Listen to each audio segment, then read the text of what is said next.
നമസ്കാരം. VCV ന്യൂസിലേക്ക് സ്വാഗതം. ഞാൻ രാകേഷ് കെആർ. ആദ്യം പ്രധാന വാർത്തകൾ.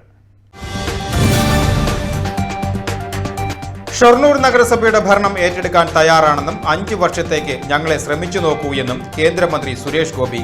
വികസിത ഷൊർണൂർ വാർത്തെടുക്കണമെന്നും മാറി മാറി ഭരിച്ച സർക്കാരുകൾ ഇല്ലാതാക്കിയ വികസനത്തിന് മാറ്റം വരണമെന്നും അദ്ദേഹം പറഞ്ഞു. ഷൊർണൂരിൽ 35 NDA സ്ഥാനാർത്ഥികൾക്കായി നടത്തിയ റോഡ് ഷോയിൽ സംസാരിക്കുകയായിരുന്നു അദ്ദേഹം. ഷൊർണൂരിൽ എത്തുന്നതിന് മുമ്പ് വടക്കാഞ്ചേരി റെയിൽവേ സ്റ്റേഷനിൽ മന്ത്രിയെ BJP നേതാക്കൾ സ്വീകരിച്ചു. പ്രസിദ്ധമായ ഉത്രാളിക്കാവ് പൂരത്തിന്റെ ഒരുക്കങ്ങളുടെ ഭാഗമായി വടക്കാഞ്ചേരി ദേശകമ്മിറ്റിയുടെ ബ്രോഷർ പ്രകാശന കർമ്മം നടന്നു. ദേശം മുഖ്യ രക്ഷാധികാരിയും വ്യവസായിയുമായ PB മേനോൻ രക്ഷാധികാരി PB ദിനേശിന് നൽകിയാണ് പ്രകാശന കർമ്മം നിർവഹിച്ചത്. ഡിവിഷനിലെ സ്ഥാനാർത്ഥികളുടെയും കുമരനെല്ലൂർ എങ്കക്കാട് ദേശകമ്മിറ്റി പ്രസിഡന്റുമാർ ഉൾപ്പെടെയുള്ളവരും പങ്കെടുത്ത ചടങ്ങിലായിരുന്നു പ്രകാശനം.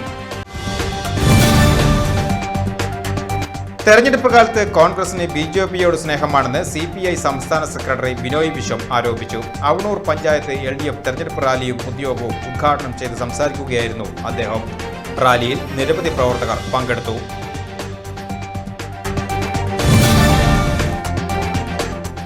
എരുമപ്പെട്ടിയിൽ LDF സ്ഥാനാർത്ഥി KM അഷറഫിന്റെ ഫ്ലക്സ് ബോർഡ് കീറി നശിപ്പിച്ചു. എരുമപ്പെട്ടി അയ്യപ്പൻകാവ് റോഡിന് സമീപം സ്ഥാപിച്ചിരുന്ന ബോർഡാണ് നശിപ്പിക്കപ്പെട്ടത്. പ്രദേശത്തെ സൗഹാർദ്ദ അന്തരീക്ഷം തകർക്കുവാനുള്ള ഗൂഢശ്രമമാണ് സംഭവത്തിന് പിന്നിലെന്ന് LDF ആരോപിച്ചു.